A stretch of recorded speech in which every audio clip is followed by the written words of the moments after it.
शेवटी मित्रांनो, खूप साऱ्या कालावधीनंतर अशी एक साधारणतः आपल्याला आनंददायक बातमी ऐकायला मिळाली मित्रांनो। आणि सध्या 400च्या वर जागांसाठी भरती प्रसिद्ध झालेली आहे मित्रांनो। आणि या ठिकाणी ग्रॅज्युएट इंजिनियर ट्रेनीसाठी 63 जागा आहेत आणि डिप्लोमा इंजिनियर ट्रेनी यासाठी 338 जागा आहेत। आणि या ठिकाणी मित्रांनो तुम्ही व्हिडिओला पॉज करून पाहू शकता की कोणत्या कॅटेगरीला किती जागा आहेत आणि कोणत्या पोस्टसाठी किती जागा आहेत वगैरे। आपल्याला या ठिकाणी वयोमर्यादा पाहायची आहे मित्रांनो। या ठिकाणी ग्रॅज्युएट इंजिनियर ट्रेनीसाठी वयोमर्यादा आहे 35 वर्ष आणि डिप्लोमा इंजिनियर ट्रेनीसाठी वयोमर्यादा आहे 30 वर्ष। कोणत्या तारखेला तर 17 सप्टेंबर 2018ला। आणि upper age limit is relaxable 5 years for candidate belonging to backward class, म्हणजे मागासवर्गीयांना 5 वर्षाची वयाची या ठिकाणी सूट आहे। या ठिकाणी सांगितलेलं आहे those reserved category candidate who apply against open category will be treated as open category candidate for the purpose of selection. तुम्ही जर ओपनमधून फॉर्म भरला तर तुम्हाला तसंच त्यामधूनच समजलं जाईल आणि त्याप्रमाणे तुमची फीस कन्सिडर केली जाईल मित्रांनो। Upper age limit for departmental candidate म्हणजे सेवेमध्ये असलेल्यांसाठी अगोदरच त्यांच्यासाठी वयोची मर्यादा ही 57 वर्ष आहे। Departmental candidate means employee of MSc/DCL only असं सांगितलेलं आहे। त्यानंतर the person with disability who have applied for the post is eligible up to 40 years, म्हणजे फिजिकली हँडिकॅपसाठी 40 वर्षाची वयोमर्यादा आहे। या ठिकाणी सांगितलेलं आहे की SSC तुमची 10वी एज ॲज ऑन ते 17 सप्टेंबर 2018 शूड बी कन्सिडर्ड असं सांगितलेलं आहे। तुमचं 10वीच्या सर्टिफिकेटनुसार तुमचं वय मोजलं जाईल। For the post of diploma engineer trainee the upper age limit for ex serviceman is relaxable up to 45 years असं सांगितलेलं आहे। माजी सैनिकांसाठी ते 45 वर्ष वयाची वयोमर्यादा सांगितलेली आहे। For post of diploma trainee engineer trainee the upper age limit या ठिकाणी एज लिमिट सांगितले आहे। त्यात आता आपल्याला पाहायचं pre request as on 17 September 2018ला सांगितलं आहे। ग्रॅज्युएट इंजिनियर ट्रेनी क्वालिफिकेशन पाहिजे bachelor degree in electrical engineering or technology. त्यानंतर डिप्लोमा इंजिनियर ट्रेनी यासाठी डिप्लोमा इन इलेक्ट्रिकल इंजिनिअरिंग या ठिकाणी सांगितलेलं आहे मित्रांनो। त्यानंतर मित्रांनो हा GR तुम्ही आपल्या टेलिग्राम चॅनलची लिंक मी खाली डिस्क्रिप्शन बॉक्समध्ये त्याचप्रमाणे खाली कॉमेंट बॉक्समध्ये पिन केलेली आहे। त्या लिंकला जाऊन तुम्ही आपल्या टेलिग्राम चॅनलला जॉईन व्हा मित्रांनो आणि त्या ठिकाणी हा GR मी आपल्याला पाठवेल आणि तुम्ही तो पाहू शकता। पण या ठिकाणी काही मुद्दे आहेत जे स्पष्ट करणं महत्त्वाचं आहे, ते या ठिकाणी मी या व्हिडिओमध्ये स्पष्ट करत आहे। या ठिकाणी मित्रांनो स्टायपँड पर मंथ दिलेला आहे त्यांनी। ग्रॅज्युएट इंजिनियर ट्रेनिंगसाठी फर्स्ट इयर 22,000, त्यानंतर डिप्लोमा इंजिनियर ट्रेनिंगसाठी फर्स्ट इयर 18,000। त्यानंतर रिझर्वेशन ॲज आपलं जसं गव्हर्मेंट सर्व्हिसमध्ये रिझर्वेशन असतं SC ST VJ NT NTC वगैरे, त्याप्रमाणे रिझर्वेशन या ठिकाणी सुद्धा आपल्याला लागू आहे।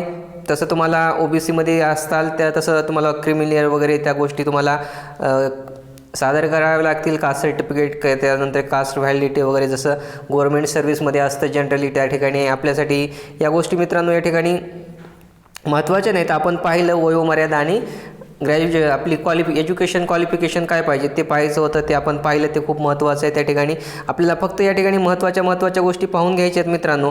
आता इथं सिलेक्शन प्रोसिजर कशी तुमची निवड केली जाणार। The candidate will have to appear for the online test at his her own cost, तुम्हाला स्वतःच्या कॉस्टवर जायचं आहे परीक्षेला।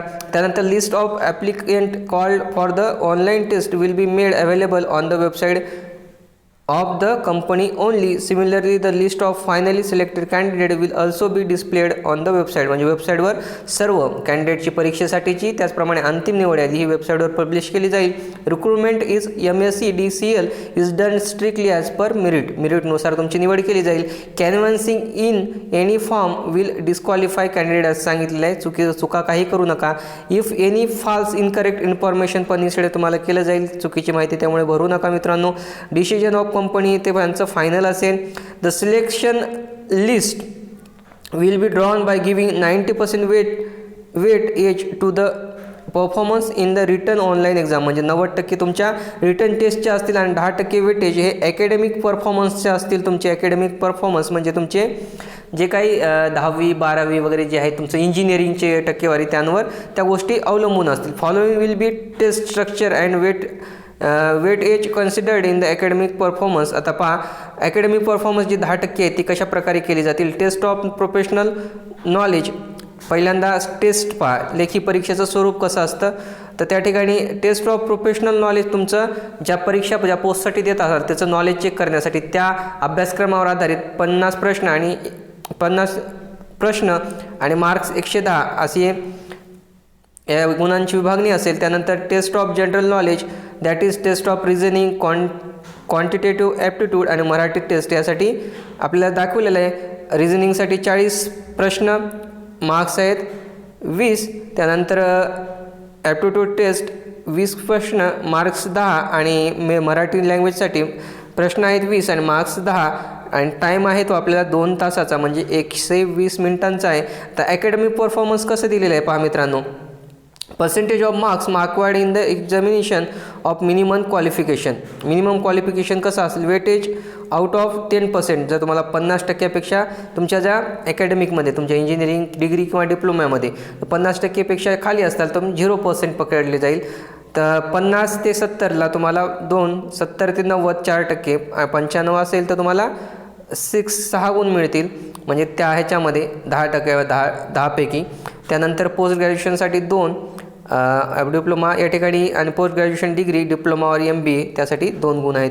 मित्रांनो असं वेटेज दिलेलं आहे. सगळ्यात जास्त वेटेज 90% और अबव असेल तर त्याला 6 आहेत मित्रांनो. त्यानंतर मित्रांनो या ठिकाणी आपल्याला पाहायचं आहे तर district also under zonal jurisdiction दिलेलं आहे. आपल्याला या गोष्टी महत्त्वाच्या नाहीत मित्रांनो. या ठिकाणी आपल्याला पहा परीक्षेचा टाईम दिलेला आहे. Tentative time exam opening of submission of online application 28 तारखेला पासून तुम्ही फॉर्म भरू शकता. शेवटची तारीख आहे 27 सप्टेंबर मित्रांनो. 28 ऑगस्ट ते आपलं 17 सप्टेंबर असं तुम्ही फॉर्म भरू शकता. Candidate to download call letter, तुम्ही हॉल तिकीट 10 दिवस अगोदर परीक्षेच्या डाउनलोड करू शकता. ऑनलाईन परीक्षेची तारीख ड्युरिंग ऑक्टोबर महिन्यामध्ये होणार आहेत. एक्झॅक्ट तारीख या ठिकाणी दिली नाही. फीस दिलेली आहे ओपन कॅटेगरीसाठी 500 रुपये. त्यानंतर रिझर्व कॅटेगरीसाठी 250 रुपये. त्याचप्रमाणे मित्रांनो आपल्याला ज्या ज्या महत्त्वाच्या गोष्टी आहेत त्या पाहायच्यात. प्रोसिजर टू अप्लाय, तुम्ही कसं ॲप्लिकेशन करायचं. Candidate apply for the post advertiser should ensure that they fulfill all. आता तुम्हाला तुमचं जर क्वालिफिकेशन त्यानुसार असेल तर तुम्ही फॉर्म भरा असं सांगितलेलं आहे. त्याचप्रमाणे तुमचं स्मॉल फॅमिली सर्टिफिकेट तुमचं असावं, म्हणजे 2पेक्षा कमी अपत्य तुम्हाला असावेत. For the post of diploma engineer training the candidate should be domicile of Maharashtra. महाराष्ट्राचं तुमचं रहिवासी असावं, असं डोमासाईल सर्टिफिकेट तुमच्याजवळ असावं, जे की तहसील कार्यालयातून आपल्याला मिळतं. माहिती आहे मित्रांनो. Employee working in government semi government undertaking will have to produce no objection certificate. तुम्ही जर अगोदरच सर्व्हिसमध्ये असाल तर त्यांचं NOC घ्या त्या विभागाची. ऑनलाईन सेंटर दिलेला या ठिकाणी. The examination will be conducted online in venue given in the respective call letters. तुम्ही तुमचं सेंटर ऑनलाईन सेंटर त्या ठिकाणी तुम्ही निवडू शकता मित्रांनो. ऑनलाईन ज्यावेळेस तुम्ही फॉर्म भरता लेट आहो तो अप्लाय दिलेला आहे. तुम्ही उद्यापासूनच सांगत आहे मित्रांनो. या ठिकाणी तारीख दिलेली आहे पहा 28 ऑगस्टपासून तुम्ही ह्या वेबसाईटवर www.mahadiscom.in या वेबसाईटवर जाऊन तुम्ही ऑनलाईन फॉर्म भरू शकता मित्रांनो. आणि ऑनलाईन फॉर्म भरल्यानंतर तुम्ही त्याची फीस वगैरे ऑनलाईन पे करून तुम्ही फायनल सबमिशन करून सर्व काही फॉर्म चुका व दुरुस्त त्याच्यामध्ये राहू नये असं करून तुम्ही तसा फॉर्म सबमिट करू शकता. आणि जो फॉर्म तुम्ही सबमिट केलेला आहे तो मित्रांनो त्याची प्रिंट तुम्ही स्वतःजवळ ठेवा मित्रांनो. मोड ऑफ पेमेंट ऑनलाईन पेमेंट दिलेलं आहे की त्याचप्रमाणे डेबिट कार्ड क्रेडिट कार्ड. आपण या गोष्टीचं आपल्याला माहिती असेल कारण आपण इंजिनिअरिंग स्टुडंट आहात मित्रांनो. या गोष्टीची आपल्याला नॉलेज असणारच. त्यामुळे प्रिंट आउट सगळ्यात महत्त्वाचं. Please note that if the same can not be generated online transaction may not be have been successful. मित्रांनो तुमचं पेमेंट सक्सेसफुली झालेलं आहे, तुम्ही पेड केलेलं आहे ते पहा आणि तुम्ही रिसिप्ट त्याची काढून घ्या आणि त्या दोन्ही तुम्ही पेमेंटची आणि तुमच्या फॉर्मची रिसिप्ट तुमच्या जवळ ठेवा. संपूर्ण प्रक्रियेदरम्यान त्याचा त्याचा तुम्हाला खूप फायदा होणार आहे, गरज पडणार आहे मित्रांनो. जनरल कंडिशन मी तुम्हाला पुन्हा सांगत आहे की आपल्या टेलिग्राम चॅनलची लिंक खाली दिलेली आहे, त्याला जॉईन व्हा. तिथं आम्ही GR तुम्हाला पाठवून देत आहे मित्रांनो. जनरल कंडिशन्स सांगितलेले आहेत मित्रांनो. ह्या काही नसतं मित्रांनो, या दिलेल्याच असतात, तेवढ्या महत्त्वाच्या नाहीत. आपण वाचून घेऊ शकता, वेळ जास्त घालवू नका मित्रांनो. अभ्यासाच्या तयारीला लागा आणि अभ्यास करायला लागा. तर हे असं अपडेट होतं मित्रांनो. यामध्ये आपल्या मनात आणखी काही शंका प्रश्न असतील तर तसे तुम्ही कॉमेंट बॉक्समध्ये लिहा मित्रांनो. व्हिडिओ आवडला तर व्हिडिओला लाईक करा, शेअर करा आणि चॅनलवर नवीन असाल तर चॅनलला सबस्क्राईब करा, कारण असेच नवनवीन अपडेट आपण दररोज घेऊन येत असतो. बाय.